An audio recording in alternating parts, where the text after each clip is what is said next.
Hi, I'm Paul King, one of the co-founders of Flow Mobile Surveying, and I'm here today with my brother, the other co-founder of the company, to talk about business, life as a startup, compliance and the compliance industries, and I'm sure lots of other stuff as well. So please introduce yourself, David.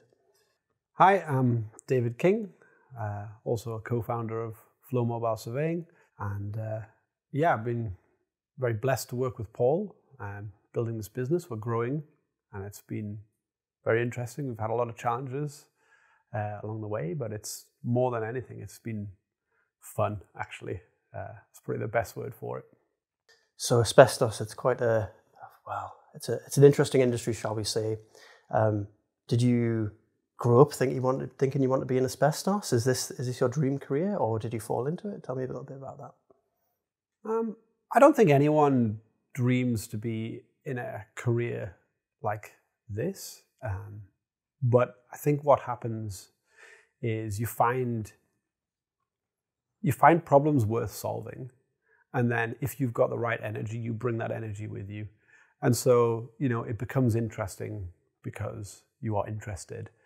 And yeah, you're right. Asbestos is a very dry industry in a lot of ways, but all the problems that our customers face are very real problems common to a lot of different people.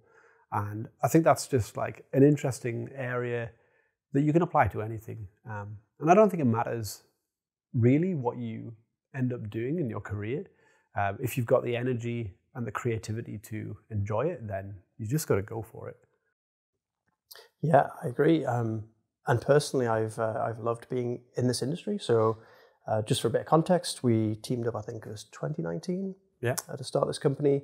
And you came to me and you said, I'm starting this new business. I'm going to try and solve some of the problems that I didn't solve in my previous work at Lucian, because he built the next-gen platform, which is their system for managing asbestos. And he said, I want to have another crack at it. Do you want to team up and do you want to do it again? And I said, of course, yeah, let's go. So I think personally, being in this industry where knowing that these reports actually help people and they keep people safe, that's a great motivator for me personally. So as you say, asbestos, you don't just start out thinking you're going to get into this industry. But having said that, having worked in it for 4 years, that mission and that purpose is actually really fulfilling, I find. Do you agree? Yeah. I mean, there's a big difference between what we did with Lucian and the next-gen platform and what we're doing here at Flow, in that in the early days of Lucian, they were a smaller company, from my perspective, from when I joined, which I think was around 2006. They were a smallish team, about 30 or 40 staff, maybe a few more, and growing, and they had all these growing pains. So it was very personal. You join this quite small team, you get to know everyone very quickly. And that's what it feels like now in Flow. But obviously over the years at Lucian, as they grew, it became a bit more impersonal. And so the features that we were adding to the platform, they changed a lot. So early days of next gen, we were looking at, surveyor productivity, visibility of work, making sure nothing got lost and things like this. And it was very tangible, very real, quite easy to understand. And then as they grew, they wanted more management features and things like this. Are we hitting our targets? And it becomes a bit impersonal and a bit harder to describe to people what you're doing and the sort of reason behind it. So I think when we've come to build Flow, I've been really happy to focus on those very human scale problems again, because our customers are smaller, even though some of them are growing. A few of our customers are getting to that level where, they might start ballooning into these big companies. But I think what's really good there is I can still lean on that experience at Lucian, and I know what problems that are going to come their way, maybe even before they do, depending on their experience levels. So yeah, it's been nice to kind of go again. And actually there was some worries there because, you built a software product for a company and they do very well out of it. For us to go and do that again, there's this worry that maybe they might see it as a loss of IP, or maybe there was some copyright trouble there. It might be seen that I've taken the work that I did for them and and brought it to the broader market. So what we had to do was we kind of threw it all away and we started again. And the way I thought would be a sensible way to keep ourselves safe was do it all in a completely different programming language with just a different approach at the fundamental level. And that made it very defensible, right? And that's kind of maybe overkill. But as a programmer, there's a lot of fun there because building something new is always good, or building something in a new way is always very interesting. And I think actually we've had a lot of advantages in choosing new technologies for me. So we could really just take our time, have a look around, see what's out there, see what cool features you can get out of the box on these new platforms and products. And then we've really leveraged that a lot along the way. And I think that's been a real learning point for me, actually. Take your time and just work within the constraints that you've got. Very good. Would you say that running this company is a very different experience from creating next gen? I know that I used to call you the Boogeyman when you sort of walked around asking people what they did, and you kind of looked a bit like Captain Jack Sparrow back then. Is this a very different experience? You've got less stakeholders, I suppose. It's we're not really having to necessarily please the management and the surveyors and this and that. The other. We get to choose what we work on. What's been the most enjoyable thing that you've done now that you maybe couldn't do before? Truthfully, I don't think there was anything that was off limits at Lucian. And that's probably key to the success for myself in that role, was that freedom to be able to experiment and try things, and a really high level of trust from the upper management.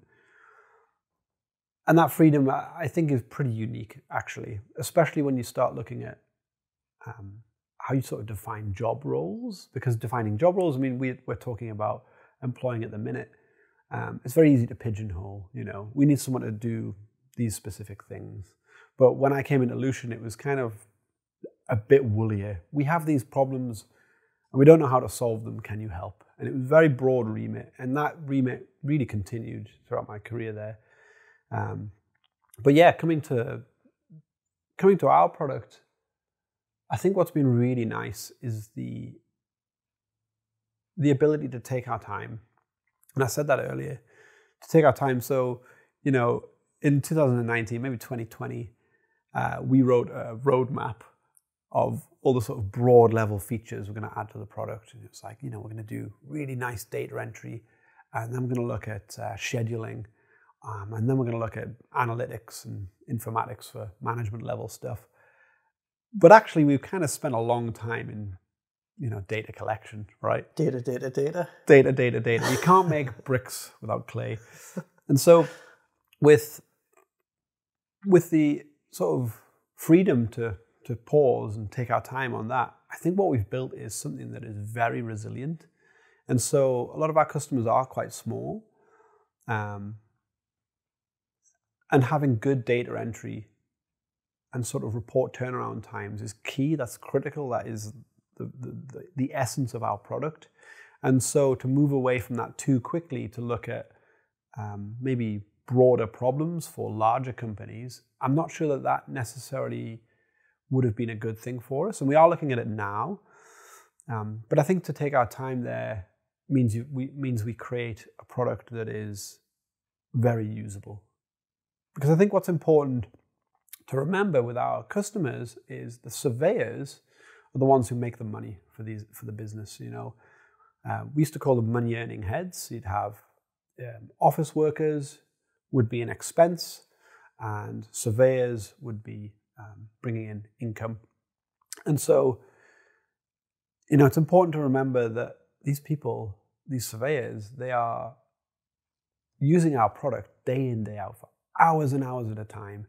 And it has to be nice, right? It has to look nice. It has to feel nice. It has to work very well without bugs. And so that level of quality, keeping that high, I think for us just serves our customers very well in a way that advanced scheduling and, business informatics and analytics data just doesn't. It is useful to add those features, but The freedom to take our time has been great. It also takes the pressure off us because we're not stressed, right? I think that's one of the key things that we said coming into this business was, we're gonna have a good time, right? For sure, yeah. It was a conversation we had quite a lot in the beginning, wasn't it? Trying to figure out what kind of business we wanted to build. So as well as I do, we could quite easily go for investment and become a rocket ship type company with venture capital or one of these other sort of sources of income. But I'm not sure if that necessarily suits us and suits our lifestyle and what we want. I don't think I want to be beholden to too many people and have too many people pulling our strings. It's quite nice to have that autonomy to work on whatever you want. You agree? Yeah, for sure. I always imagine the investment lever, the venture capital lever is a stressful lever to pull because you've got to hit your targets. You've got to have your return on investment. You've got to grow. And these are the metrics that are important to an investor, and they are important to us as business owners as well. But they're not everything. There's me, there's you, Mark and Andrew, and James. And we're all very good friends, very close. And to have a business where, we're making demands of each other, of our friends, that can be negative, that's stress. That's not something I particularly want to do. I think it's very important to enjoy your time. And if that means making a bit less money, but you're happy, well, just go for it, right? I've got 3 small kids, and this is time you can't get back. I mean, it's so cliche, right? So cliche that you don't get that time back when you're older. You don't say, "Oh, I wished I worked more hours," and it's true. And if you can build a business that is resilient and flexible and lets you sort of balance those different things, I think that's a really worthwhile venture, right? And I think that's going to, it's going to be very important for you as well going forward. I don't know. Yeah. Well, in 2 months' time, it will be when my wife gives birth to our first-born daughter. That'll be, I'm sure, a big change for both of us. So you must have learned a lot about what makes a successful asbestos surveying company or compliance company in your time at Lucian and also in this company. What do you think the number one thing that a company can do to sort of guarantee or help their success rate? I think you have to look at what is success, right? So I think for a lot of our customers, even now, success looks like a change in their working pattern. And so it means a shift away from the sort of jobs to be done that are low value, and a shift towards the jobs that are of high value. So, if you're spending time on site doing a survey, that is high value. And if you're also spending time getting new customers, again, that's high value. And the low value things, they can really corrode the meaning of your work, I think, in a big way as a surveyor, because, if it means you're doing lots of time on site collecting data, and then you have to go home or back to the office and write it all up, and that's your personal time disappearing, that's a huge problem. So I think success looks like getting that balance right. And that's the joy of software, is you can find some of those monotonous tasks and you can make them easier, or you can automate them completely. And that's a kind of magic, right? Where you're really respecting someone's craft. And someone's craft is, in our industry, is the ability to do a good survey, an analysis of a building. And so, if you have these highly qualified, highly skilled people doing things like, transcribing notes or copying images and resizing photographs, that's a real waste of resource. And that's where, we can really maximize those quality outputs. Mm-hmm. And anecdotally, that's something that I've also found from speaking to our clients is they tend to hold on to those tasks too long. they're used to doing the from creating the survey report to issuing it, all of the stuff that kind of you put in along the way. They tend to, I think, hang on to those low value tasks because they perhaps don't think anyone else is capable of doing those things, or they can do a better job than somebody else. But yeah, certainly when it comes to software, a lot of those tasks may not be necessary at all. For example, resizing photographs, it's a big one, isn't it? They spend their lives resizing photographs, copying them into the right boxes, and chopping and changing reports. But what a lot of surveyors also don't realize is there's a big room for error there as well, because if you're copying old reports and things like that, there's a chance you might leave some text in which may not be relevant to this report and things like that. So software takes care of all that, right? Yeah, I mean, there's a craziness to what you just said, which is, we're talking about resizing photos and copying text and, copying a Word template and maybe it's a bit wrong.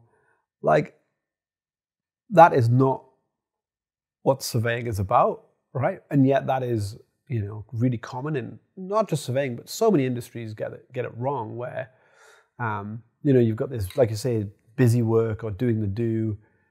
Just get rid of it if you can. Just get rid of it and look at those valuable things to the point, we're talking about it now, right? Should we be talking about it? I don't know. But certainly it's what our product does. And I think that's important as well, is our conversations, we have to get into the nitty gritty. We have to get into those, banal almost problems in order to come back to the real problems of, can you get a high quality survey out in good time? And so, yeah, for us, we have to dip into it and come back out. And to focus on one without the other, for us, would be a huge mistake, because it would prevent us from making a high quality product for our customers. But our customers should not be looking at those, menial tasks. That should be our job. No. But sometimes I guess there are the obvious problems, right? My report doesn't look very good. My client isn't getting the report quick enough. Those are the kind of obvious problems, or it's taking me a long time to write the reports. The less obvious problems might be, I've got this office whiteboard with all my jobs scribbled on. I'm having communication issues with the team on site. There's a problem with data entry. Perhaps I'm double keying data or something like that. It's maybe problems that you don't necessarily think about until they're solved, and then you're like, wow, why was I doing that in the first place, right? Yeah, I mean, we talk about this a lot, which is when someone comes to us and they say, can you do this specific thing? What's really important for us and our team is to figure out, what are they trying to do? Why do they want this particular feature? And oftentimes, not always, but oftentimes, they're trying to solve something in a way that they think is the correct way. And it probably is the correct way for their process, which is why they've asked for it. But if you can take a step back and look at the why, then you often get a better class of problem. So, like you say, the whiteboard. I mean, a trite sort of idea there might be, I need a new marker pen, right? I need a new marker pen because my marker pen's run out. Okay, well, I can get you a new marker pen. Why do you need a marker pen? For the whiteboard. Okay, what do you put on your whiteboard? Oh, it's my schedule of work. Right, okay, so the problem's not the pen, it's the scheduling. I need a new whiteboard. I need a new whiteboard. Yeah, I need a bigger whiteboard. These are like very isolated questions, but to step back, you always get the why. And I think that's where we often have the most fun as well, when we're looking at solving problems for our customers. Getting the why can often be like, it can feel like a really high quality problem to solve, like fun, like gnarly problems to get into. And sometimes, oftentimes, the solution is actually something quite simple. And you have to find that simple first step. And it shouldn't be the new marker or the new whiteboard. It should be something else that gets you closer to the solution that is elegant and easy and anyone can use without much explanation. Speaking of simple, we did an exercise a while ago. We went onto our testimonials page and we printed them all off, and then we categorized them, we grouped them up. if you remember, and we went through and decided, what are they saying here? What do they like about us or the product? Can we sort of distill it into one thing? And the number one thing that people said is they liked the software because it was easy to use. And that was a bit of a surprise to us. I think both of us weren't expecting that. Is that satisfying to know that the software you've created is easy to use? Is that the number one goal? That's deeply satisfying. Yeah, so that, like you say, we didn't expect it. So I think what the categories were there, we thought, oh, well, people will probably mention pricing, might mention quality or speed or things like this. But yeah, you were right. It was ease of use and simplicity. And for me, that was deeply satisfying because I do sweat the details on that one. So if something looks terrible, it feels terrible. It can work really well. But if it doesn't look great and doesn't feel great, then that's a problem because there's an emotional element to that. And for me, that kind of comes down to making sure that all the best principles of design are being applied. So, is the contrast good? Is the text a good size? And these often get overlooked, right? So, as an example, my son's colorblind. And so he can't distinguish red and green from other colors. And so when you sort of dig into that, you realize, oh, that's 1 in 12 men. 1 in 12 men have this, it's called, I think it's deuteronomy. I can't pronounce it. And if you think about our customers, that's going to be maybe 30 or 40 people they're going to have a hard time seeing that contrast. I'd never even considered that. Yeah, okay. And so, yeah, I mean, these are things that you don't have to have the experience of it. I said, my son is colorblind. You don't have to have the experience of that because when you're learning development and design, it kind of comes to you in other ways. So it's like accessibility standards. So, for example, you shouldn't put white text on a yellow background. It's just impossible to read. You shouldn't have too small of a font.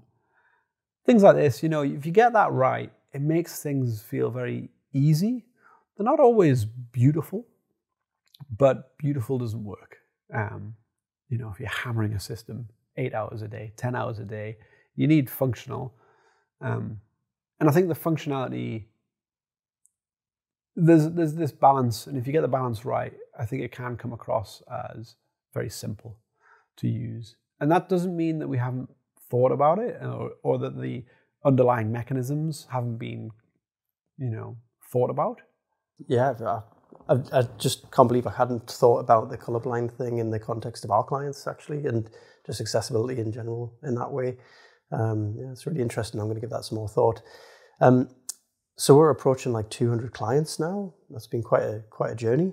What's been the most enjoyable part for you along the road? Has it been building the product, building the team?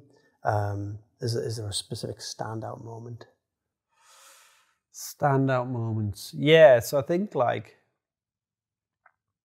when Mark came on board, that felt very real, actually. So up until then, we were just playing. We were just playing.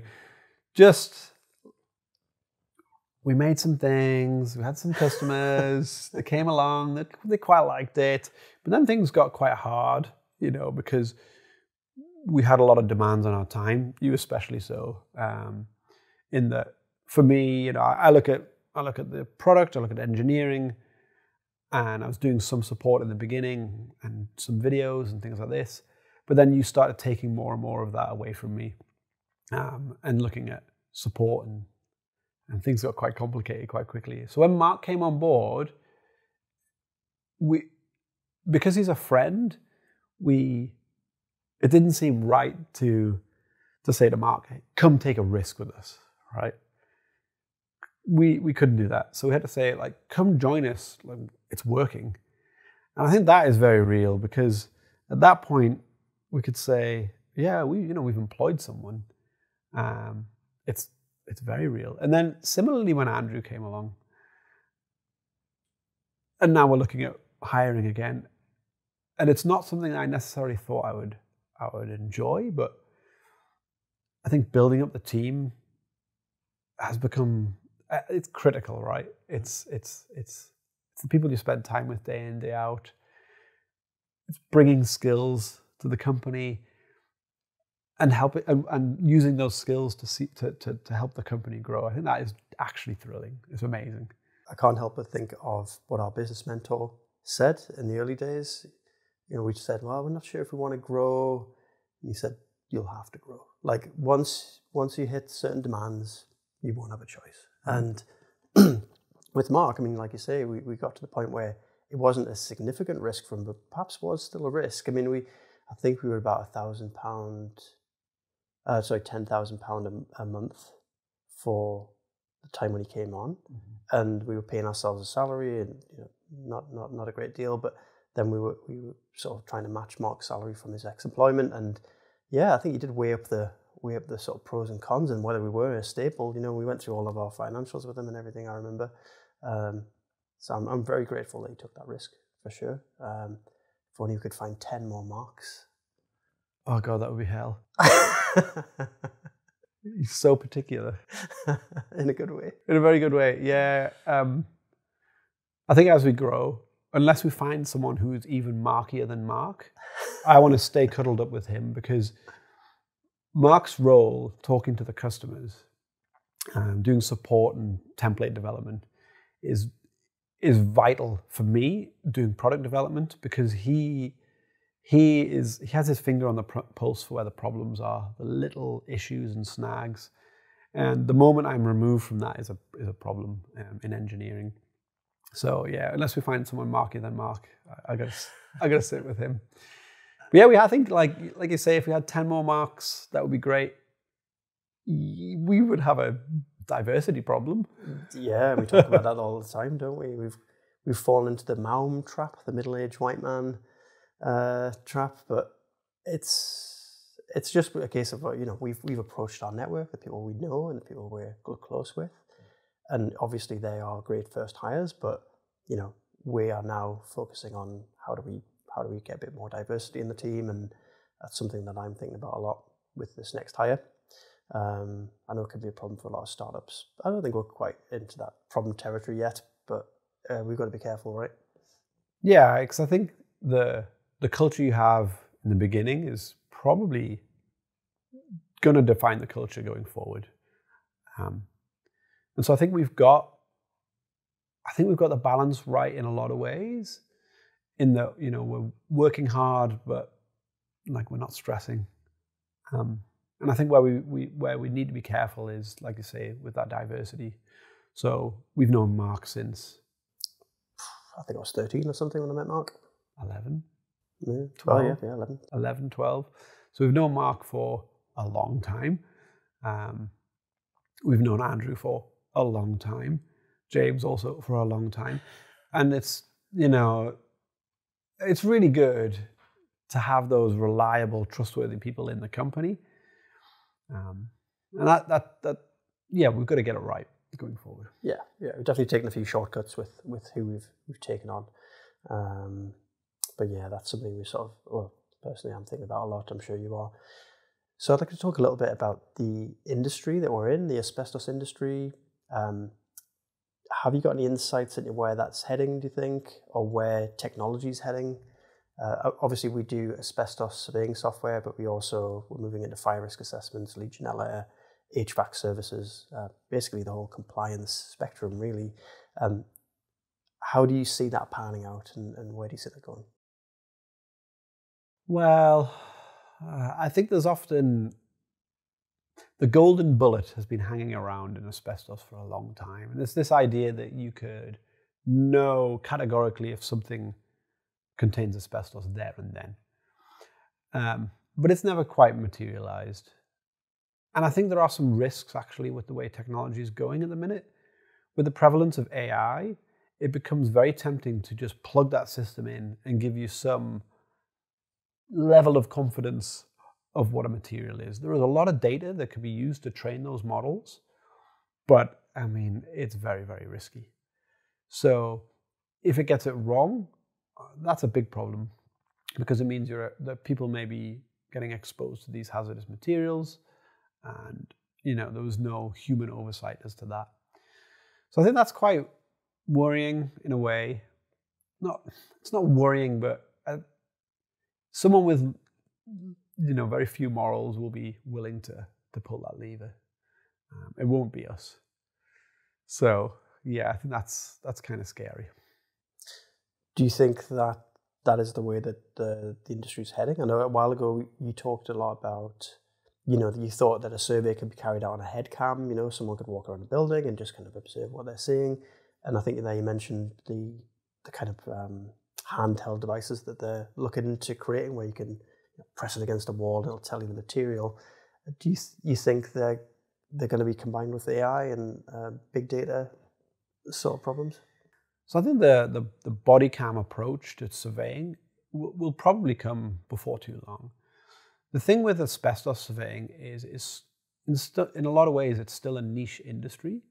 So the people that will bring the sort of video, it's called SLAM, simultaneous location and area mapping. So you take a video and you create like a 3D map or a floor plan out of it. And you can move around the space a bit like you can on Google Maps, Street View, a bit like that. Quite complicated. Asbestos will not be the industry at the forefront of that innovation. So it will come from somewhere else. And being a laggard industry, I think asbestos will catch up at a certain point. And so I think it's very important to just keep an eye on that technology, and when it's ready, deploy it. So it has to be adding an order of magnitude of value to the company who's using it. So you'd have to look at 10x in terms of surveying turnaround times. But there are other factors that come into play, which means that it might take a bit longer than people might expect. So for example, let's say you're going to survey this building and you've got a surveyor coming out. It might be 45 minutes travel time, let's say 2 hours on site, 45 minutes travel time back to the HQ or to the next job. So if you can get that 2 hours travel surveying time down to say 30 minutes, excellent, great. You've removed an hour and a half, but because of the travel time either side, it's not a 10x improvement. And so it's quite hard to justify the cost of having potentially a complicated system. So the video processing and that SLAM processing has to drop to just, it has to be very commonplace, right? You should be able to whip your phone out and just do it. So at that point, it will be available to the industry. And so it won't feel, I think, as thrilling as people might hope, because it will be ubiquitous anyway. So it will happen, and it will be a huge improvement to the industry. And that's nice, right? It pushes things along. Mm-hmm. And thinking about that kind of illustrates possibly why we've had so much success on the other side of that. Not so much on the data collection side. Obviously, the data collection is important for our app, but on the reporting side, where rather than spending 2-3 hours writing a report, it can be done in minutes, 10 minutes, 20 minutes. So that is a 10x improvement potentially. So, and I know from speaking to our clients that they spend a little bit longer on site collecting data with the app, but the time they save on the back end is such a huge improvement that it makes it a lot more worthwhile. And that's obviously the problem we're solving in our business. What other problems do you think we're going to solve? Thinking ahead 10 years, I don't know, 5 years even, what are the big problems we're going to solve in this industry, would you say? Specific to asbestos? No. Okay. Yeah, I think where we'll probably converge, because we're not unique, and I think that would be a mistake to think we were unique in this space. But I think where we'll converge is really optimizing how work is being shared out. So if you've got someone who is qualified to the hilt and they're doing maybe work that is not capitalizing on that could be a problem to solve. And similarly, if you've got cross-trained people, making sure that they're doing the right kind of work. And there is a big leaky bucket problem in the industry. In fact, all surveying industries, where if you're a team of, say, 4 surveyors, you need to have work for 4 surveyors. It's no good having enough work for 3 surveyors, and it's no good having enough work for 5 surveyors. So you have to get it exactly right. And I think that's where other industries adjacent to ours, they look at marketplaces where jobs can be shared around in a way that just benefits everyone, actually. So I think those are the sort of areas that we'll probably get into before too long. It kind of depends on our appetite for it, and as well, we need to validate this with our customers. We have spoken to a lot of customers where they've had too much work on, and they've asked us, "Oh, can you help this get it out to your network? Maybe someone else can pick it up." And we've done that very manually, and I think we'll continue to do that manually. Maybe we'll have to hire another Mark. And at a certain point, we have to say, okay, what can we do about this in terms of product? Mm-hmm. What's funny about that is people now come to me directly and say, I've got a job in Glasgow that I can't service. Do you know anyone in that area who uses Flow? And actually, that's a validation for me. I have 2-3 of those conversations a month, I would say. So, the whole reason I have those conversations is that we put a few messages out on the user group and on the newsletters to say, hey, look, if you are looking for work, or if you are in a position where you can't service a job, let us know. We might know someone who can actually help you out. So I've seen that from both sides. As well, I find that you tend to fall into 2 categories of surveyor, don't you? You're either very good at winning the work, and you could be a mediocre surveyor. You might not be the best surveyor in the world, or you're perhaps a great surveyor with no salesmanship, and you find it hard to win the work. If we can sort of somehow put those 2 groups together, we're on to a winner, right? Yeah, for sure. I think marketplaces as a software problem are really interesting because they do solve very social problems. Because what you've described there is the relationship that we have with our customers is professional enough that we can be relied upon, but casual enough that we can be, just chatted to quite openly about problems and issues like this. So I think where software can sort of bridge that gap is it can facilitate those conversations more. But like you say, we're going to keep having those conversations to really understand the exact nature of the problem. What's been the hardest thing recently? I mean, I know it feels like we're getting challenges from all angles of the spectrum at the moment. So personally, I mean, speaking for myself, I know we're getting problems with some of our biggest customers who are growing into pain, and perhaps they don't have all the features that they need. And then on the smaller side, we have problems where clients want more unique reports, and they want that uniqueness. So, for you personally, what problems are you thinking about day to day with our clients? Yeah, so we've got a volume problem at the lower end where people want to use the product and they want to use it now. We are onboarding customers very quickly, but we can do a lot quicker. We can service that a lot better. So, for example, we have some affiliates who do training that are recommending us to their cohort of students, and that brings in more and more customers. So we need to look at that problem, for us, for our company. How do we solve that? How do we onboard these customers, in a better way? It's more efficient. And then, like you say, at the higher end, they grow into new problems. I think where the real challenge is finding the things to do that help both, right? So is there something we can do that helps those bigger customers that are grow, and also at the smaller end? Undoubtedly, yes. I mean, we keep finding them, little things that just help. I think where we could go wrong is we focus too much on one and not on the other.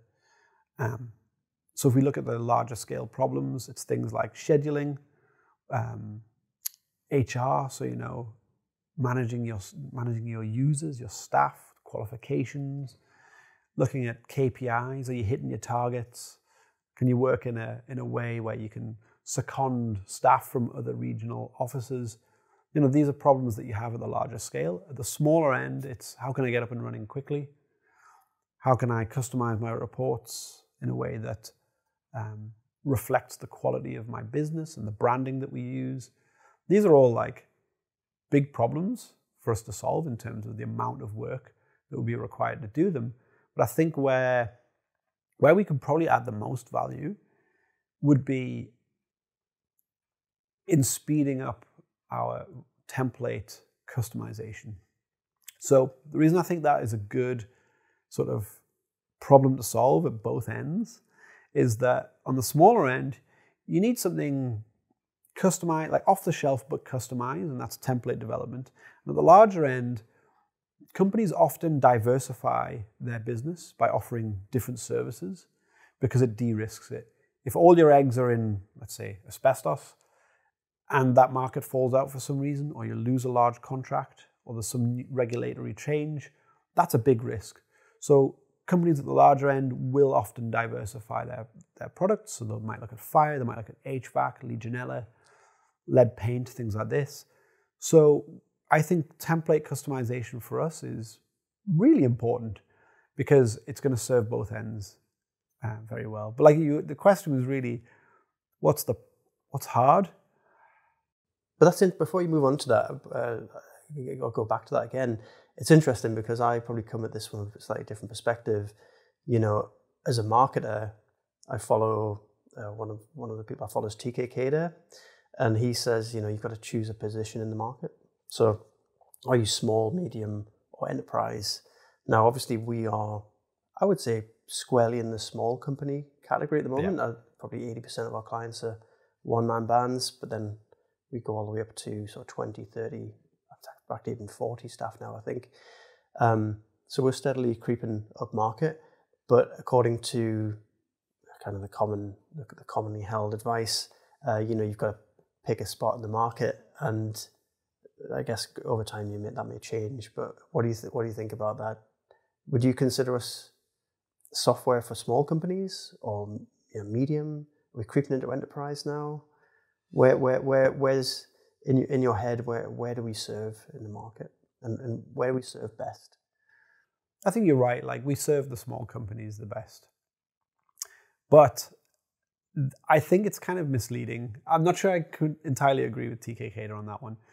It's more just from perspective, that's more of a marketing exercise. If you know who your target audience is, you can target them easier, right? Mm-hmm.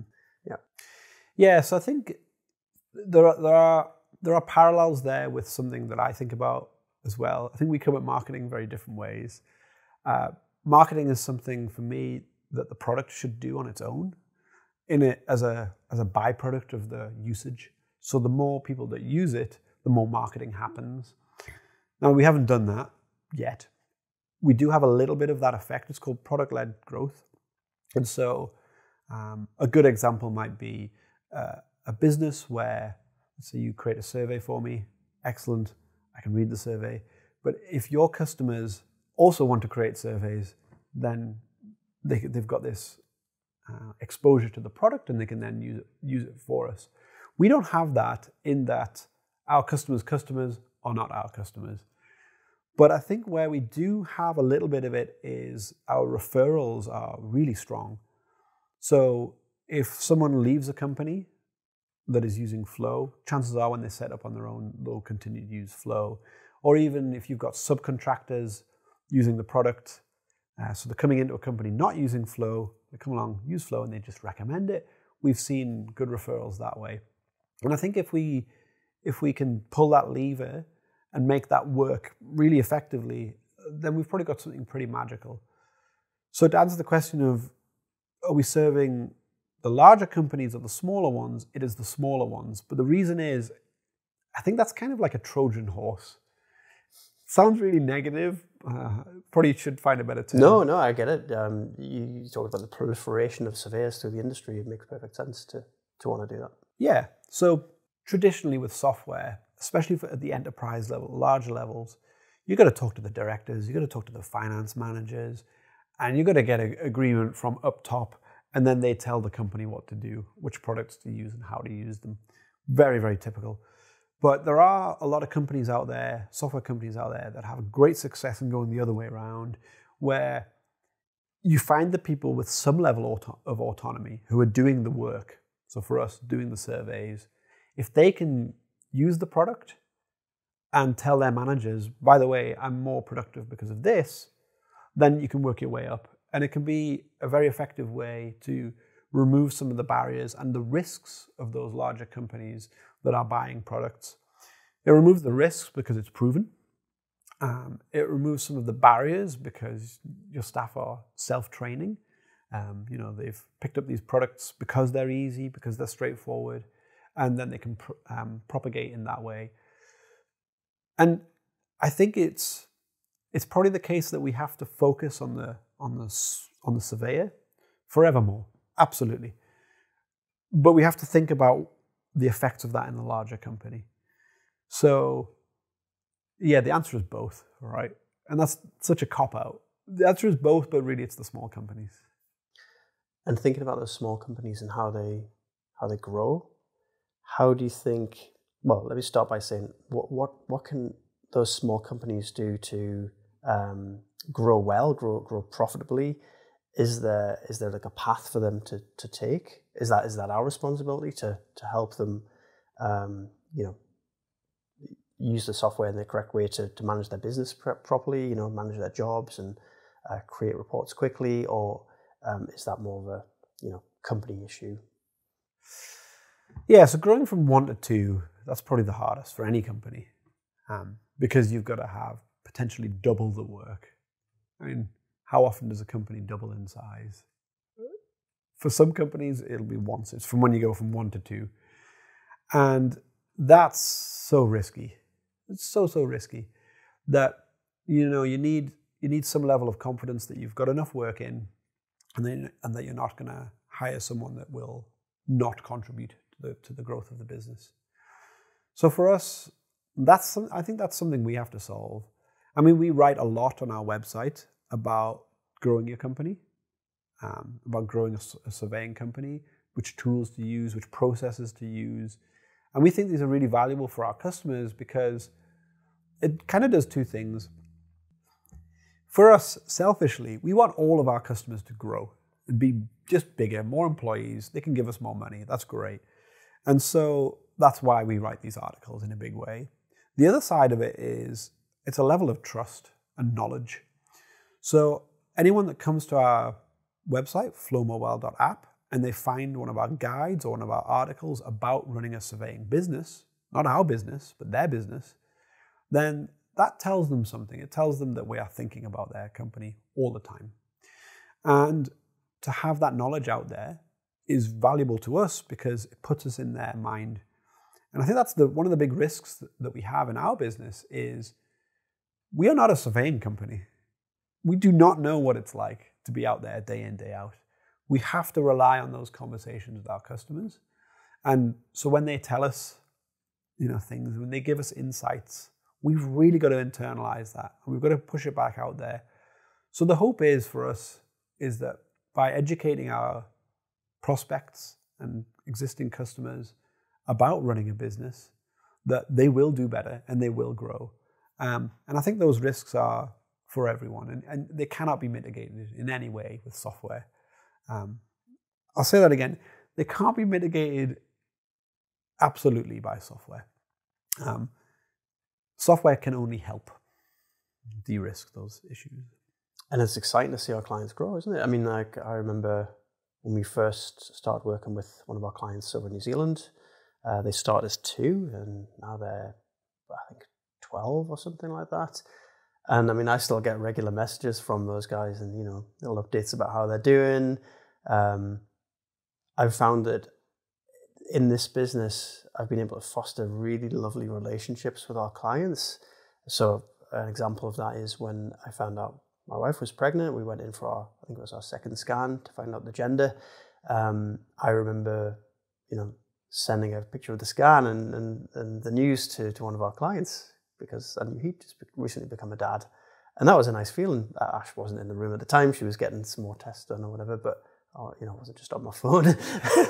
But that was a nice feeling. And I think personally, building those relationships with clients has been so lovely. I don't know if you maybe a little bit removed from that now, or just you tend to have less customer conversations than you used to. You still got a foot in, right? I'm not the most. I'm socially skilled, right? But I'm not very good at juggling social. I have a very small network of friends, and that's kind of the way I like it.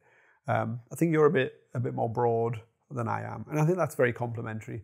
But yeah, you're right. I'm not as close to the customers as I was a few years ago, but I think that's okay because we're all there in the same room, and I will jump on the call with the customers and figure out what they need and how they're doing. But I think you're very good at fostering those personal relationships. And actually, that makes me think of Paul Smith's advice about our brand. Oh, right, yeah. Can't be the cheeky king bros forever. That's what we said, wasn't it? Yeah, so right in the beginning when we have a few sales, I think, already? Oh, we're doing all right. Yeah, we had a few sales, starting to grow. And our mentor said, of your brand, because our website is just our faces. Oh, you can't be the cheeky king brothers from the Northeast forevermore. You're going to have, a bit more of a corporate brand. And we've kind of ignored that advice. And actually, I think that's the only advice of Paul Smith's I've ignored. He's like, out of all the advice he's given us, that's the only one I've thought, kind of disagree with that one. But I think he's coming at it from a slightly different angle. But there are lots of examples of successful companies who do use themselves as the brand, even when they grow very large, like Uber Suggest, is a great example. I personally love it. I think it's great. That's why we're on the wall here. I want to continue that trend for as long as we can. Yeah, I think that's like, in the beginning, it might have been almost silly to put our faces on the website. But there was a very serious reason to it, and that was we were trying to capitalize on my background at Lucian, because it's, what do they call it, the founder advantage. Do you have some advantage to setting up a company that someone else may not? So for me, it was a level of trust that this person can build software for surveyors in asbestos. And so that's what I did at Lucian.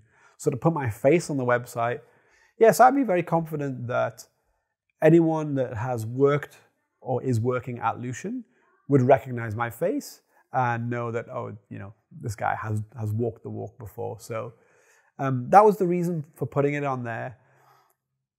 And I guess we did listen to Paul Smith about, maybe we should remove it and put a logo on there. But I don't know, it just doesn't quite work, because when people come to the website and let's say they're looking at one of our guides or one of our tutorials, they're going to see our faces, right?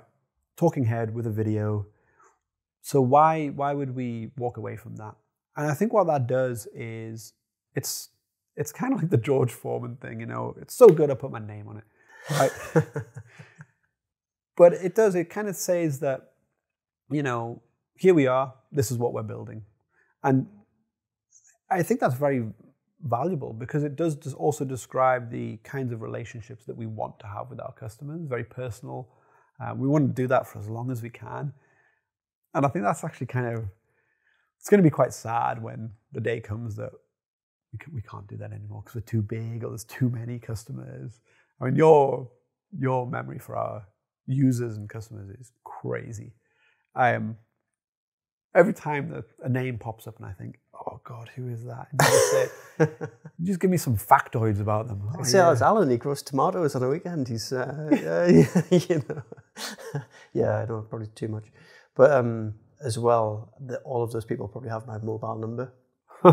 So that is something I've talked about before, is I don't think that scales very well. It's lovely. It is lovely. But at some point, we need to think about handing off those conversations and responsibilities to someone else. But it's hard to let go, isn't it? It's hard to have someone else talking to Alan about his tomatoes. I want to know how they're doing. Very true. So before we go, I'd just like to ask a couple more questions. So what would you say is the number one thing an asbestos surveyor can do to improve the quality of their survey reports? It's got to be readable. So at the end of the day, most surveys end up as a document in a filing cabinet somewhere. And when they come out, and whether that filing cabinet is physical or virtual, when they come out, it's got to be very accessible.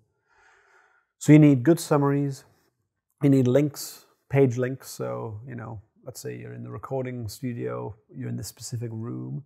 You need to be able to find that in an index, see what page it is, riffle through. That's where I'm working. That's the data I need. That's critical. A lot of reports do not have that. They will have a summary, and then later on, that data will be repeated. But without that page linking, it can be quite painful. So I would go for that. I would also say, downscale your images. So, you see these PDFs, and they are like hundreds of megs, in size. People are opening them up on their phones, on their mobiles, because they're on site. And, if they don't work, that's very frustrating. Just crop your images, make thumbnails out of them. If you do want the high res, which you probably do as well, make them clickable so you can click through and view the original image. But you don't need that super high image embedded. That's just crazy. And get your branding right. Just make it look nice. Don't use weird fonts, contrast and things like that. So make it easy to read, easy to find the data you need, and get your branding on point. Mm-hmm. Good advice. And in terms of growing a company, is there one bit of advice you could give there to a company who's looking to go from, as you say, 1 to 2 and make that big jump, or perhaps grow from a 10 to a 20 to a 30, get into the real enterprise sort of size companies? In your experience, I know you've talked a lot about sort of siloing your workforce and stuff like that. Is there one bit of advice you could give there? Yes, I think there are two classes of problems, going from 1 to 2, 2 to 30. So from 1 to 2, you've got to find someone that you trust implicitly. In those cases, you probably want to be finding someone who you can team up with rather than someone to employ. Because if you've got too much work for one person, it might not be enough for 2. So if you can team up with someone and they're bringing their own contracts with them, that can be really valuable. So it gives you a high level of trust. It can be really hard to do to sort of merge a business, especially when it's so small and everything you've done is your own. You have to let go. And no matter what you do, even with an employee, you do have to let go of some of the business. So I think finding someone that is trustworthy and can maybe bring their own work to team up with would be the best way to go from 1 to 2. From 20 to 30, it's similar. It's a different class of problem, but it is similar. So at that scale, you'll be looking at lieutenants. So do you have someone you can trust who can manage that team of 10? Because that is something you can scale a bit more. Because once you go from 20 to 30, you are very quickly going from 30 to 40. And so, again, finding people that you can really trust to manage that, maybe operate almost independently of the rest of the company to a degree, that is vitally important. So deputizing and offloading some responsibility. Absolutely. Yeah, great advice. Well, thank you so much for the interview, David. I've really enjoyed it. Hope our viewers have got something out of it today. Thanks for your time. Cheers, bro. No problem.